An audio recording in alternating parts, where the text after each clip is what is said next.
Teresa observaba la ciudad despertar desde el piso 50. Los primeros rayos de sol se estrellaban contra los rascacielos de cristal, dibujando líneas doradas sobre un horizonte que sentía suyo. A sus 48 años, su vida era una obra de arquitectura precisa, una estructura de poder y elegancia que ella misma había ayudado a diseñar. Su reflejo en el inmenso ventanal le devolvía la imagen de una mujer serena, vestida con una bata de seda que susurraba lujo.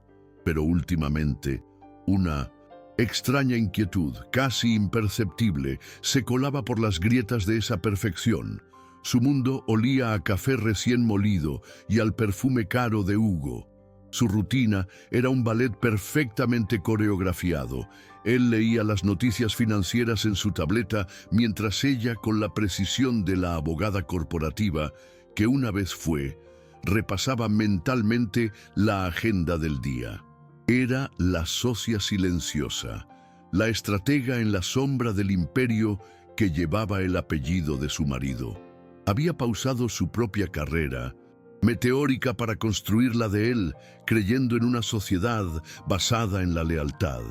Una promesa sellada no en un papel, sino en 20 años de esfuerzo compartido. Esa mañana el aire se sentía distinto, más denso. Hugo dobló el periódico con un gesto brusco. Surgió algo en Frankfurt, una cumbre de emergencia, dijo, sin mirarla directamente a los ojos. Su voz, usualmente un barítono imponente que dominaba juntas directivas, sonaba extrañamente hueca. ¿La fusión?, preguntó Teresa, y su mente analítica se activó de inmediato. ¿Qué pasó con la cláusula de contingencia? Justamente eso. Quieren renegociar. Tengo que volar hoy mismo. Teresa asintió, reprimiendo esa punzada de extrañeza. El estrés, se dijo, es la presión de un acuerdo multimillonario. Se levantó y caminó hacia el vestidor, un santuario de trajes de diseñador y camisas perfectamente planchadas. Mientras elegía los trajes de Hugo para el viaje, notó un aroma ajeno en una de sus chaquetas, un perfume dulce, floral, demasiado juvenil. Lo descartó como una casualidad, un roce en un ascensor lleno, quizás. Siempre había una explicación lógica para todo. Le preparó la maleta con la eficiencia de siempre, cada camisa, cada par de gemelos, cada documento. Un ritual que había repetido cientos de veces. Era su forma de participar, de asegurarse de que él tuviera todo lo necesario para ganar. Le entregó el equipaje de mano. «Ten cuidado, cariño. No dejes que te intimiden».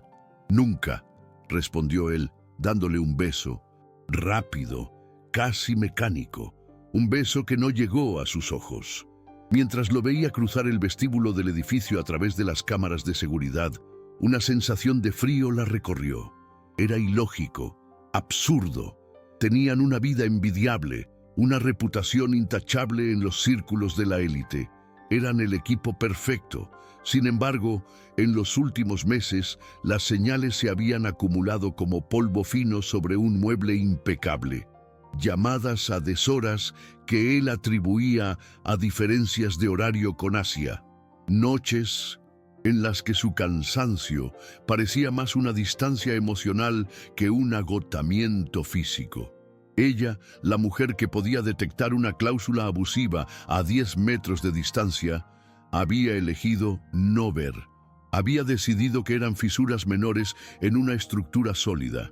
Grietas que se podían reparar con paciencia y comprensión. Creía tenerlo todo bajo control. La empresa, la casa, el matrimonio. Su vida entera era un testimonio de su capacidad para gestionar, anticipar y resolver. Los siguientes 2 días transcurrieron en una calma artificial.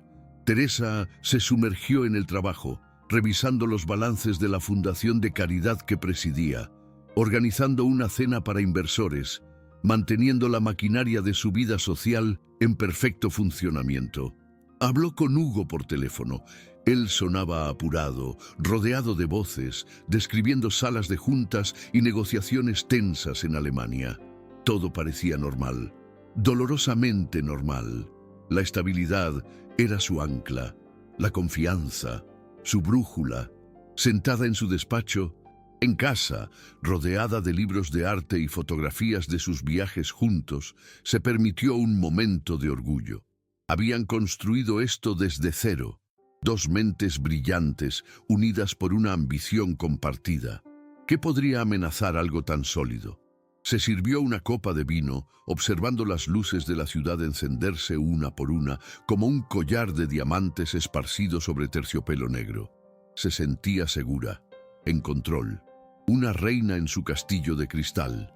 No sabía que los cimientos ya estaban rotos, que el castillo estaba a punto de caer, y que ella caería con él. El tercer día, el castillo se derrumbó, no con el estruendo de una explosión, sino con el zumbido silencioso de una notificación en su teléfono. Teresa estaba revisando unos contratos en su tableta, el silencio del penthouse solo roto por el suave murmullo del aire acondicionado. La alerta apareció en la pantalla. Fraude potencial detectado. Tarjeta de crédito conjunta. Su corazón dio un vuelco. El cargo no era de un hotel de negocios en Frankfurt. No era de un restaurante con estrellas Michelin en Alemania, era de una boutique exclusiva en Le Marais, París, una tienda de lencería absurdamente cara. El nombre del establecimiento se clavó en su mente como un alfiler de hielo. París, no Frankfurt. Un pensamiento helado se abrió paso a través de la negación. Hugo odiaba París. Sus manos, siempre firmes, temblaron ligeramente al teclear un nombre en el buscador de Instagram. La protegida de Hugo, una joven y ambiciosa analista de Mindomestintes, la firma cuyo ascenso había sido sospechosamente rápido. Su perfil era público y allí estaba, la última foto, publicada hacía menos de una hora. Una sonrisa radiante, el cabello ondeando al viento y detrás de ella, inconfundible, la Torre Eiffel recortada contra un cielo azul. La mentira era tan descarada, tan insultante, que el aire se espesó en sus pulmones.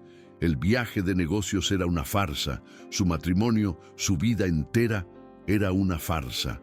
El peso en su pecho no era de tristeza, no todavía. Era la presión de 20 años de lealtad comprimiéndose en un punto de dolor agudo. Sintió cómo la sangre se le retiraba del rostro, dejando paso a un frío que nacía en la boca del estómago y se extendía por sus venas. Se levantó y caminó descalza sobre el mármol helado de la sala. La ciudad, allá abajo, seguía brillando, indiferente.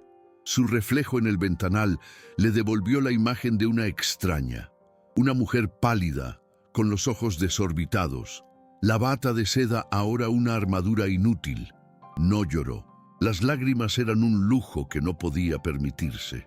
La abogada que había puesto en pausa despertó de su letargo.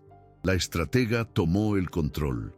Se sentó en su despacho, no como una esposa traicionada, sino como una generala ante un mapa de batalla.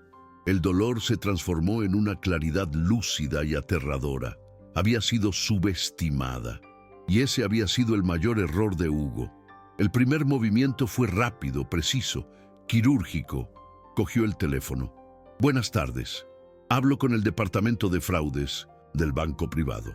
Su voz era un témpano, sin un atisbo de emoción. Soy Teresa Solares.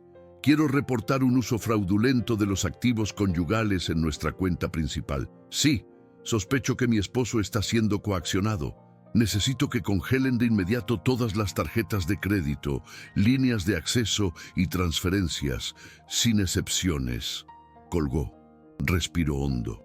El poder estaba cambiando de manos. Horas más tarde, el teléfono sonó. Era él. Teresa dejó que sonara 3 veces antes de contestar. Puso el altavoz. El sonido de un restaurante caro, cubiertos, copas, murmullos, se filtró por la línea. La voz de Hugo no era la de un director ejecutivo. Era un gruñido de pánico y humillación. «Mierda, Teresa, ¿por qué están bloqueadas las tarjetas? Estoy tratando de pagar la cena». Teresa observó las luces de la ciudad, un tapiz de poder y ambición. Su voz, cuando respondió, fue un susurro mortalmente tranquilo. Problemas en Frankfurt, cariño. El silencio al otro lado de la línea fue más elocuente que cualquier confesión. Pudo oír el clic de su mandíbula al apretarse, la respiración contenida.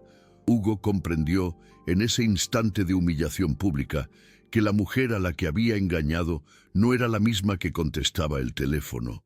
Había subestimado catastróficamente a su socia. La venganza de Teresa no sería un drama pasional. Sería una obra maestra de estrategia legal. Mientras Hugo intentaba desesperadamente encontrar un vuelo de regreso, ella convirtió su hogar en un cuartel general. Los libros de arte fueron reemplazados por extractos bancarios. La mesa de caoba se cubrió de correos electrónicos impresos, reservas de hotel, capturas de pantalla de redes sociales. Cada recibo, cada transferencia, cada regalo financiado con dinero de la empresa que ella había ayudado a construir, era una pieza más en el mosaico de su traición. Construyó un caso irrefutable no solo de adulterio, sino de malversación de fondos corporativos. Cuando él llegó, 2 días después, no encontró a una esposa llorosa esperándolo en la puerta. Encontró las cerraduras del penthouse cambiadas. Un oficial de justicia, impasible y corpulento, le entregó un sobre en el vestíbulo del edificio. Hugo lo abrió con manos temblorosas. Dentro no solo estaba la demanda de divorcio, había una orden de restricción que le prohibía el acceso a las oficinas de su propia compañía y una notificación formal de una demanda que amenazaba con exponer su fraude ante toda la junta directiva. Teresa no quería la mitad de su fortuna, quería el imperio. La batalla que siguió no se libró en los pasillos de su hogar, sino en las frías y asépticas salas de juntas y en los despachos de abogados con vistas a la bahía. La guerra de Teresa no era un grito, era un memorando. No era un llanto, era una cláusula. Hugo, acostumbrado a aplastar a sus oponentes con intimidación y poder bruto, se encontró desarmado ante una estrategia que él nunca pudo dominar: la paciencia letal. Contrató al mejor equipo legal que el dinero podía comprar, un batallón de tiburones con trajes de $1000. Intentaron enterrarla en papeles, en mociones, en tecnicismos, pero se encontraron con un muro.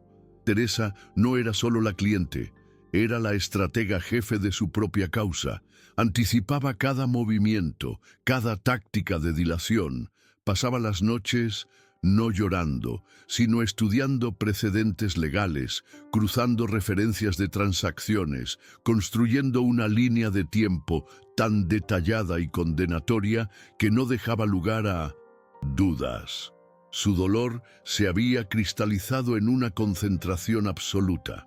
«Quieren llegar a un acuerdo», le dijo su abogado, un hombre de cabello plateado llamado Marcus, cuya expresión de calma perpetua ocultaba una mente depredadora. Estaban en su oficina, un santuario de cuero y caoba. Teresa miró por la ventana. La ciudad bullía abajo, ajena a su guerra privada. «Un acuerdo es lo que se ofrece a un igual, Marcus. Hugo ya no es mi igual. Lo que yo ofrezco es una rendición incondicional». El momento decisivo llegó en una reunión de emergencia de la junta directiva. Hugo no fue invitado. Ya había sido suspendido de sus funciones a la espera de una investigación interna.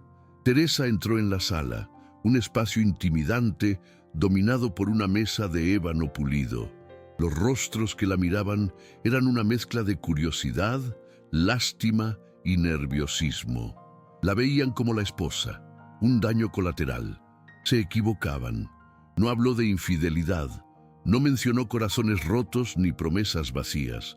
Habló su idioma: riesgo, responsabilidad fiduciaria, daño a la reputación de la marca. Con una calma quirúrgica, proyectó en la pantalla gigante extractos bancarios, facturas de hoteles de lujo, compras de joyas, todo pagado desde cuentas de gastos corporativos. No lo presentó como la traición de un marido, sino como el comportamiento imprudente y fraudulento de un director ejecutivo que ponía en peligro la estabilidad de la empresa que todos ellos juraron proteger. Esto, dijo, su voz resonando en el silencio tenso, no es un asunto personal. Es un problema de gobierno corporativo. La pregunta que deben hacerse no es qué hará su esposa, sino qué harán sus accionistas cuando esto se haga público. Fue un jaque mate. La Junta, para salvarse a sí misma y a la compañía, actuó con una rapidez brutal. Hugo fue destituido. Su nombre fue borrado de la página web de la empresa antes de que terminara el día. Sus pases de seguridad fueron desactivados. El imperio que llevaba su apellido lo había expulsado como a un virus. El acuerdo de divorcio fue una formalidad. Hugo, despojado de su poder y enfrentando posibles cargos criminales, no tuvo más opción que ceder. Perdió su puesto, su reputación y la mayor parte de una fortuna que, como Teresa demostró, había sido construida tanto sobre el intelecto de ella como sobre la ambición de él. Se convirtió en un fantasma, una anécdota susurrada en los clubes exclusivos donde antes era rey. Meses después, Teresa estaba de pie en el mismo lugar donde todo comenzó, frente al inmenso ventanal del penthouse. La ciudad nocturna se extendía a sus pies, un universo de luces parpadeantes. El silencio en el apartamento ya no era artificial, era real. Era el sonido de la soledad, sí, pero también el de la paz. Una paz ganada a un costo altísimo. El reflejo le devolvió la imagen de una mujer diferente, la misma bata de seda, el mismo perfil elegante, pero sus ojos ya no tenían esa suavidad. Tenían el brillo duro y pulido de un diamante que ha soportado una presión inimaginable. Había ganado. Tenía el control de los activos, la propiedad de la empresa de consultoría que habían fundado juntos, la independencia financiera que le aseguraba no volver a depender de nadie. Era una victoria total, absoluta. Y sin embargo, mientras observaba el horizonte que ahora era solo suyo, sintió un vacío. La adrenalina de la batalla se había disipado, dejando tras de sí la calma extraña del campo después de la guerra. ¿Y ahora qué? Justo en ese momento, su teléfono vibró sobre la mesa de mármol. Un zumbido discreto que cortó el silencio. No reconoció el número. Un mensaje de texto. Lo abrió sin interés, esperando que fuera spam. Pero en la pantalla, una sola línea de texto brillaba con una promesa venenosa. Él también me mintió a mí. Sé dónde escondió el resto del dinero. Hablemos. Era ella, la amante. La guerra de Teresa no había terminado. Acababa de encontrar una nueva y peligrosa aliada. La pantalla del teléfono se apagó, pero las palabras siguieron flotando en la oscuridad del penthouse, suspendidas en el aire como ceniza. Él también me mintió a mí. Sé dónde escondió el resto del dinero. Hablemos. La tentación fue una brasa caliente en la palma de su mano. Un último golpe. La aniquilación total. La vieja Teresa, la estratega implacable, sintió el tirón de la sangre. Podía destruirlo por completo. No dejar ni el polvo de su memoria. Pero entonces levantó la vista. Observó el reflejo de su rostro en el cristal, superpuesto a las miles de luces de la ciudad. Vio el cansancio detrás de la victoria, que ganaría con un último acto de venganza. ¿Más dinero? Ya tenía suficiente. ¿Más humillación para él? Ya era un paria. Seguir ese camino significaba mantener a Hugo y a su fantasma en su vida, encadenada a su pasado. Con un movimiento lento y deliberado, Teresa deslizó su dedo por la pantalla. El mensaje desapareció. Borrarlo no fue un acto de piedad hacia Hugo. Fue el acto de poder definitivo para sí misma. Fue cortar la última hebra que la unía a la mujer que había sido. Esa noche, por primera vez en meses, durmió sin sueños de guerra. 2 años después. El sol de la mañana no se estrella contra un ventanal del piso 50. Se filtra suavemente a través de las hojas de un arce que crece frente a la ventana de un edificio de ladrillo con historia. El aroma ya no es de café de máquina de lujo, sino de granos recién molidos en una pequeña prensa francesa. Teresa Solares ya no preside una fundación de caridad desde las alturas. Dirige su propia firma de consultoría estratégica desde una oficina en la planta baja, un espacio lleno de luz, plantas y las voces de jóvenes emprendedoras a las que asesora. Su ropa sigue siendo elegante, pero ha cambiado los trajes rígidos por pantalones de lino y blusas de seda de colores cálidos. Su sonrisa ya no es una armadura, es una invitación. Hoy está sentada frente a una joven llamada Ana, cuyos ojos brillan con una mezcla de pánico y ambición, mientras le muestra las proyecciones financieras de su startup. «Tengo miedo de que no funcione», susurra Ana con la voz quebrada. Teresa se inclina hacia adelante. Su voz es un bálsamo de calma y firmeza. «El miedo es solo una señal de que estás a punto de hacer algo realmente valiente. Mírame a mí. A los 48 años lo perdí todo, o eso creía». Hace una pausa, y por un segundo, la imagen de la mujer pálida en la bata de seda parpadea en su mente. Descubrí que lo que perdí era solo una jaula. Muy bonita, sí, pero una jaula al fin y al cabo. Su vida ahora no se mide en fusiones multimillonarias, sino en pequeñas victorias, en el correo de agradecimiento de un cliente que salvó su negocio, en la cena improvisada con los viejos amigos de la Facultad de Derecho con los que reconectó, en la libertad de caminar por la calle un martes por la tarde, sin agenda, simplemente para sentir el sol en la cara.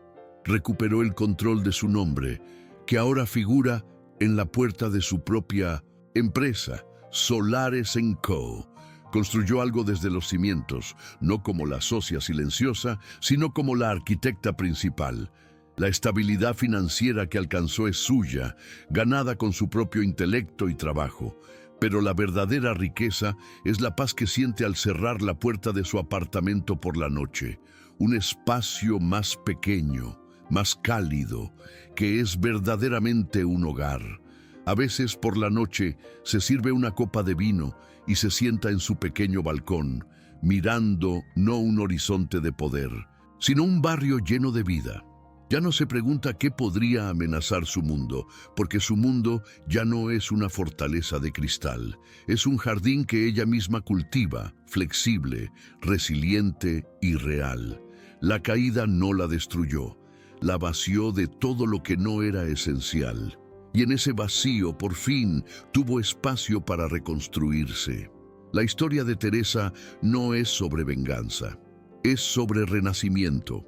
Nos enseña que las estructuras más imponentes pueden caer, que la confianza puede romperse y que el suelo puede desaparecer bajo nuestros pies. Pero también nos muestra que dentro de cada uno de nosotros reside la fuerza no solo para sobrevivir al derrumbe, sino para usar los escombros como cimientos, porque a veces el final de una vida es solo el permiso que necesitábamos para empezar a construir la nuestra. Comenta de qué país estás viendo este video. Y si quieres oír más historias de coraje y renacimiento, suscríbete al canal.